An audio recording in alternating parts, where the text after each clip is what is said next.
Thank you so much for listening.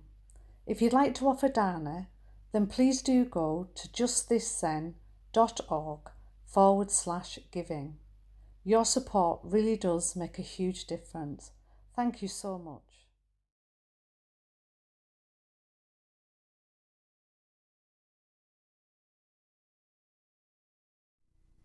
Trudy.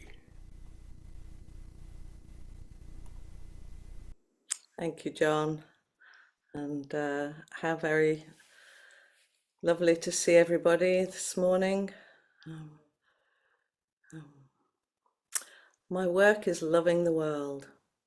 Here the sunflowers, there the hummingbird, equal seekers of sweetness. Here the quickening yeast, there the blue plums. Here the clam deep in the speckled sand. Are my boots old? Is my coat torn? Am I no longer young and still not half perfect? Let me keep my mind on what matters, which is my work, which is mostly standing still and learning to be astonished.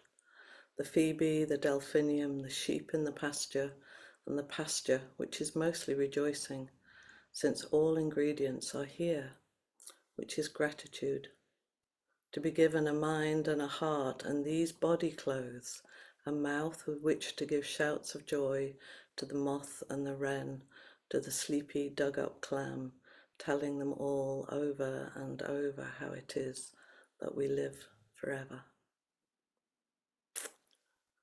Lovely Mary Oliver. And one day as I was walking into town, I thought about a poem I wrote quite a while ago now, which is called How Do You Know Life Loves You? And I was walking down my familiar street looking up at the beautiful story building, which some of you will know, with its lovely copper roofed sort of turret, which always seems to catch the light, even though the sky was covered in clouds. And I thought, how does life know I love it? How does life know I love it? And so this talk is kind of a response to that question. How do I live a life of love, returning back all the love that life offers me? How does this me, this kind of iteration of life, be part of that giving and receiving of the endless stream of life? And today I'd like to kind of focus on one of my, I call it a provocation. It's not a koan, it's a provocation. It provokes me all the time. So thank you very much. I have no complaints whatsoever. And part of my difficulty with that is that, I'm a privileged person.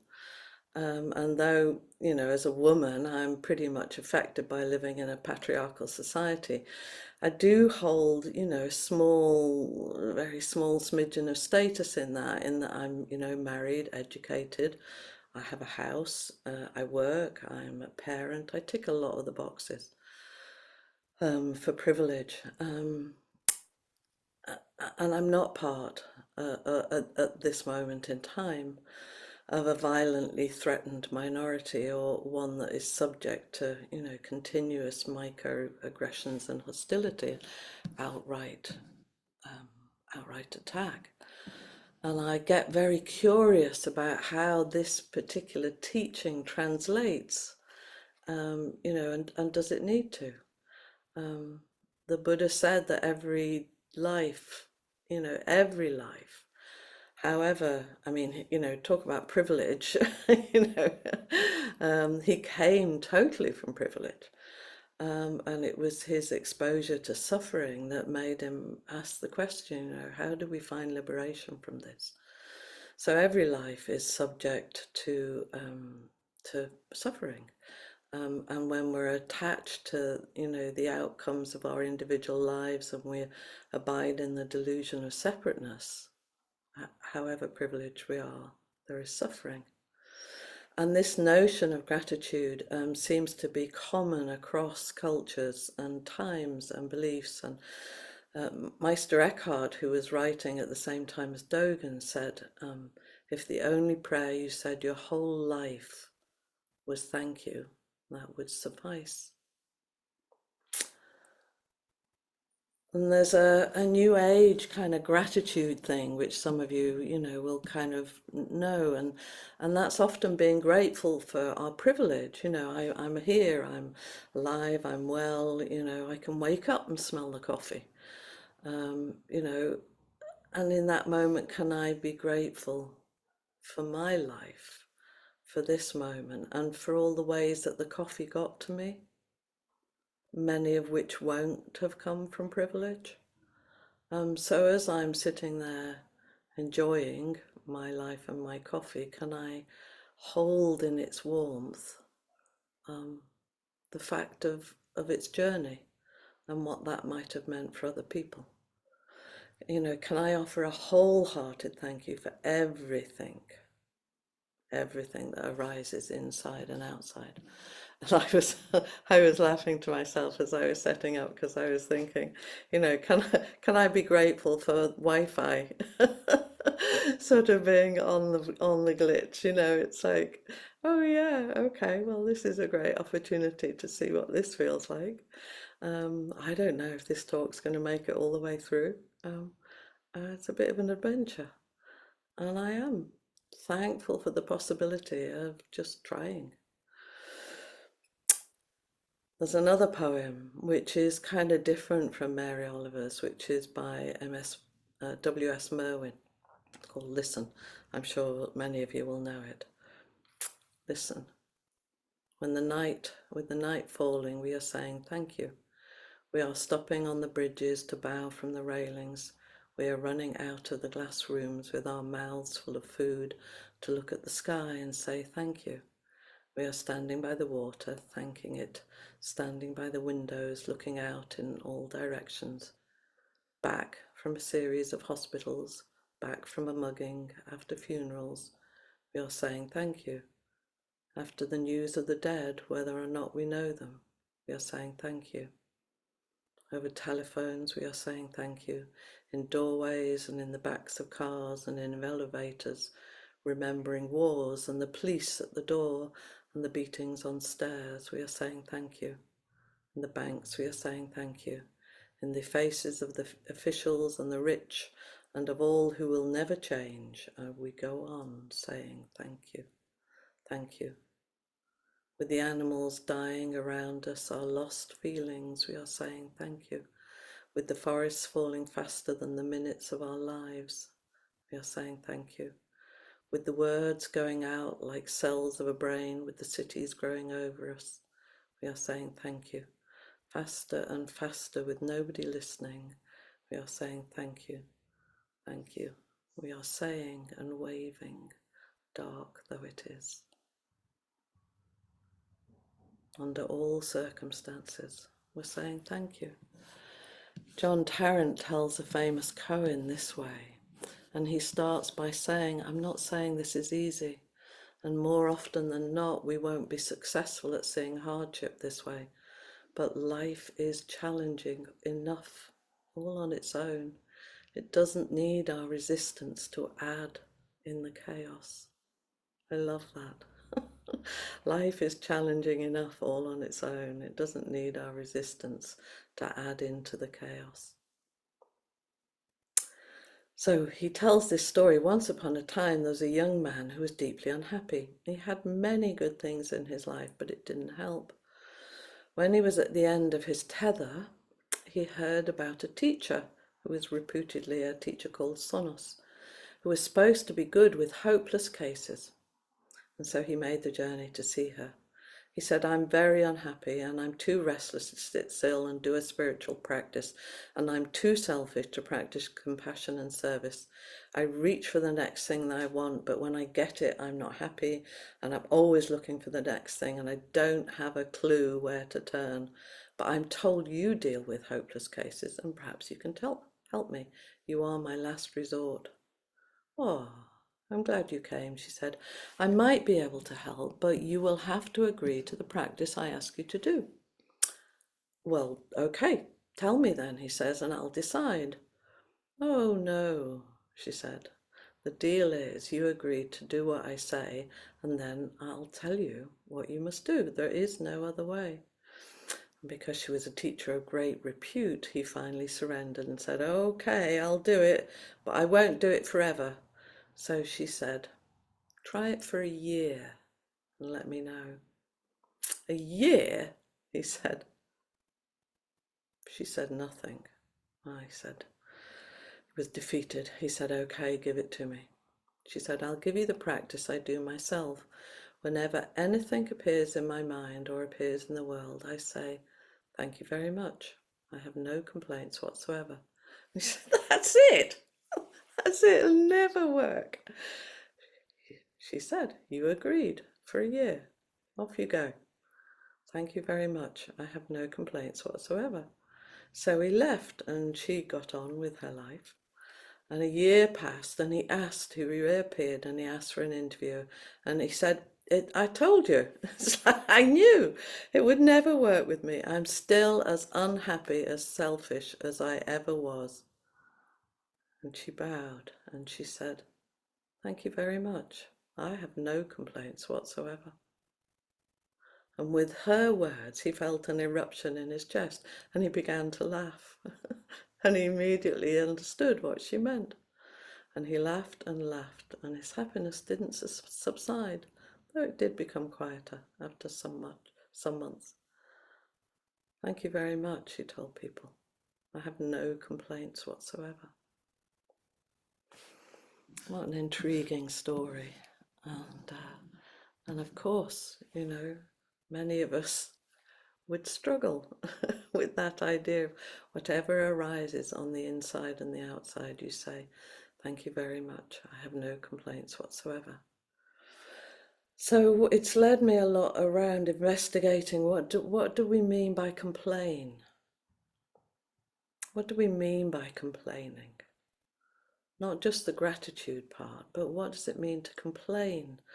And then I thought a complaint is often a protest. It's a protest about how it's opposition to life. You know, it is that essential opposition to life as it is. And a complaint is that protest, and it's often linked to our feeling powerless, or, you know, for many of us, the complaint is a bridge between the gap between how we think things should be and how things actually are. It shouldn't be this way. I'm a good person. I'm trying really hard. You know, the Labour government should know what to do. You know, it's like there's a complaint has got that sense often that we're really caught in the self-centered dream. And it's often about passivity in the face of the wrongs of the world. Joan Halifax says, Thich Nhat Hanh in the 9th mindfulness training on truthful and loving speech in his order into being makes it clear that we have to take a stand for justice. The mindfulness training ends with these words. We will do our best to speak out about situations of injustice, even when doing so make difficulties for us or threaten our safety. And this admonition, she says, feels particularly important at this time. So we can begin to understand when we're complaining and when we're speaking up, and when we're acknowledging how things are.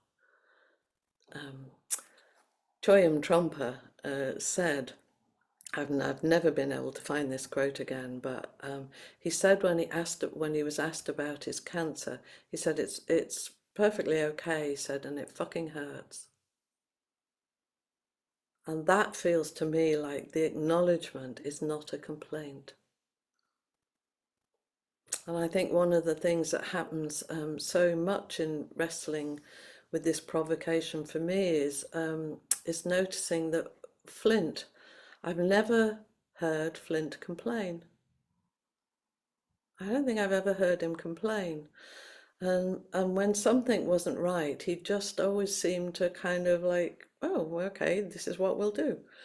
And there was a very small example that happened in Switzerland many years ago, and some of you may remember this.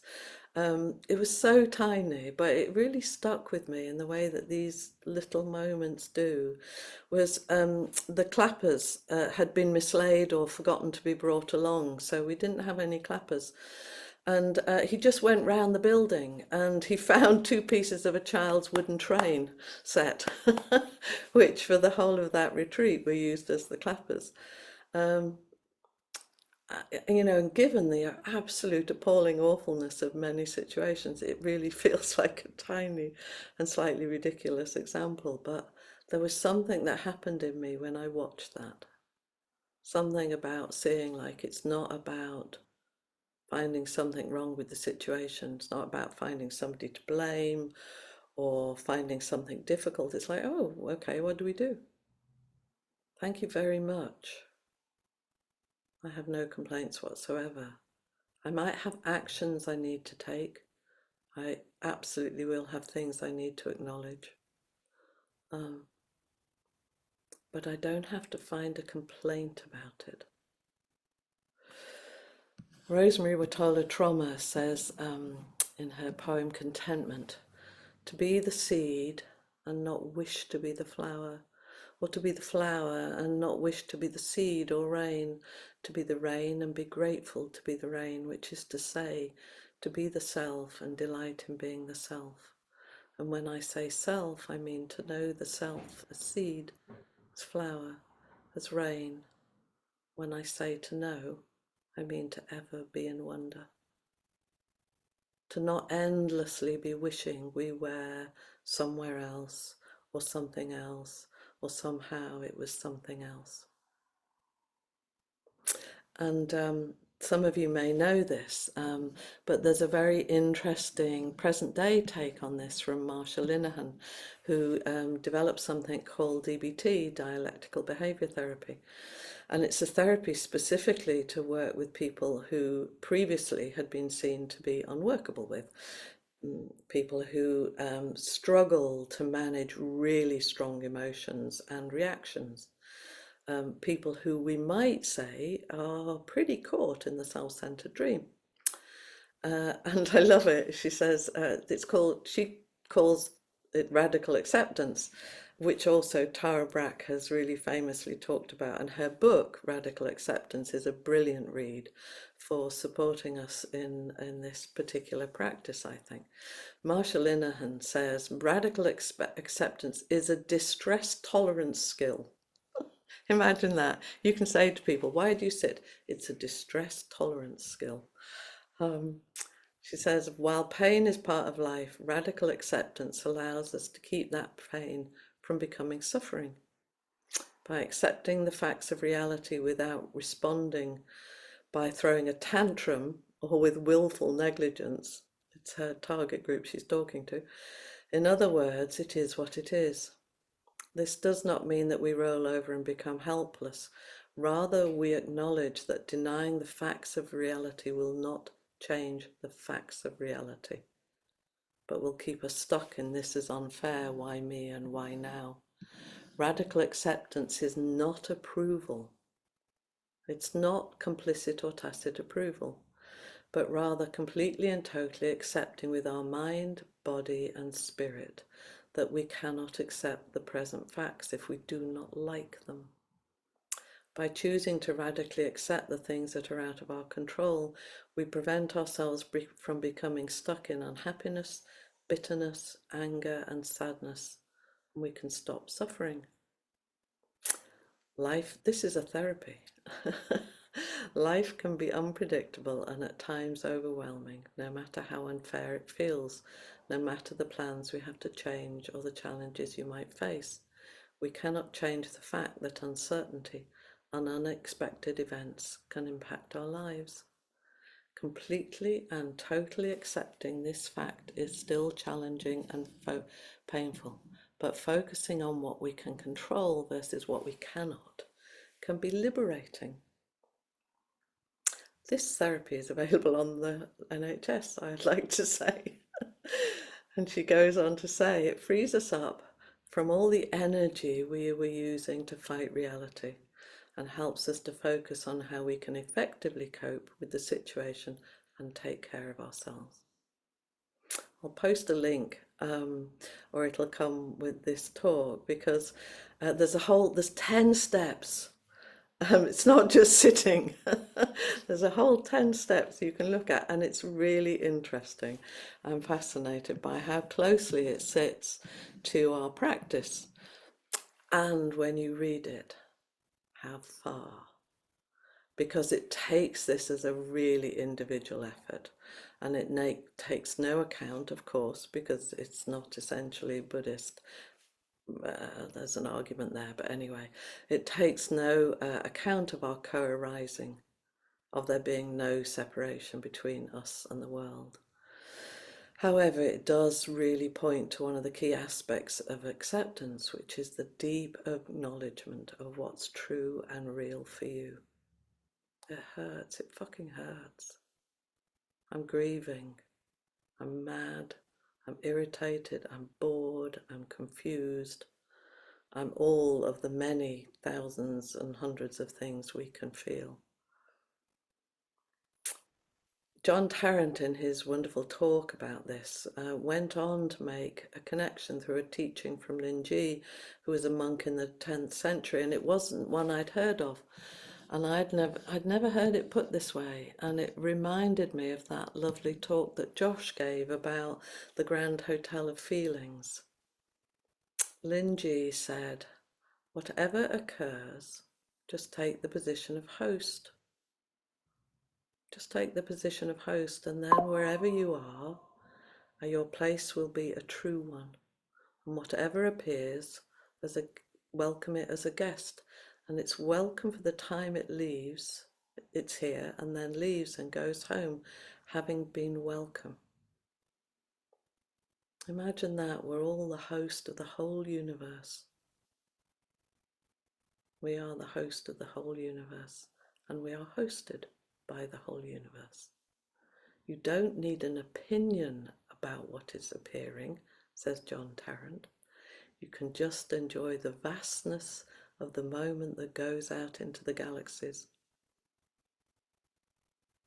To be the host of the whole universe allows us to be in a place where we might be able to say, thank you very much. Imagine complaining about the universe. It's not quite good enough, is it? I really enjoy that. So I can see that there's a way in which the practice invites us to be bigger than ourselves. Of course, our small selves are going to have complaints. How could we not? How could we not fail at that every day? But what happens when we just situate ourselves in something so much bigger than the smallness of our lives? Tara Brach says, so are you willing to take on the mantra, thank you for everything, I have no complaints whatsoever? Are you willing to let go and stop resisting your life? Could you try pausing and slowing down long enough to allow the grace of beauty and appreciation to flow through you, even if your life is currently not going the way you want it to be willing to show up anyway with balance and joy and ease? Can you show up and hold yourself no matter what you did wrong today, no matter how much you may have messed up, no matter how you're feeling, no matter what is unfolding in the world, however difficult? Can you show up and sit with everything and love it anyway? Our job is loving the world. There was one final poem from Rosemary. She writes a poem a day. You can get a little morsel of beauty every morning in your inbox, courtesy of Rosemary. She's written a poem that was prompted by this quote from David Keplinger. You might consider your own minor annoyances and turn one into a bell. Let it be a bell to remind you to come back and remember, soon all of this will be gone. That's the quote that prompted her. poem is. And so today, when the very slow driver in front of me starts going 10 miles over the speed limit right when I get to the passing lane, I imagine my frustration as a bell. Instead of calling him an idiot as usual, instead I think, ding, can you be grateful to be alive right now? Ding, can you bless this body, delight in this canyon, find joy in the burgeoning green of spring? Ding, ding, ding. Can you come home to this moment and realize all belongs, even slow drivers who speed up, even your impatience? Ding. Here's your chance to imagine whatever provokes you to become a mindfulness bell. There will be a time when you think, oh, what a lucky woman you were to drive these roads at all. Could that time be now? Ding, ding, oh, that ding. Please let him pull over. Don't honk, please. Ding, ding, ding.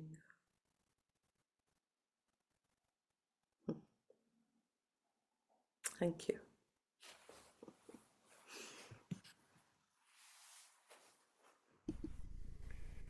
Thank you so much, Trudy.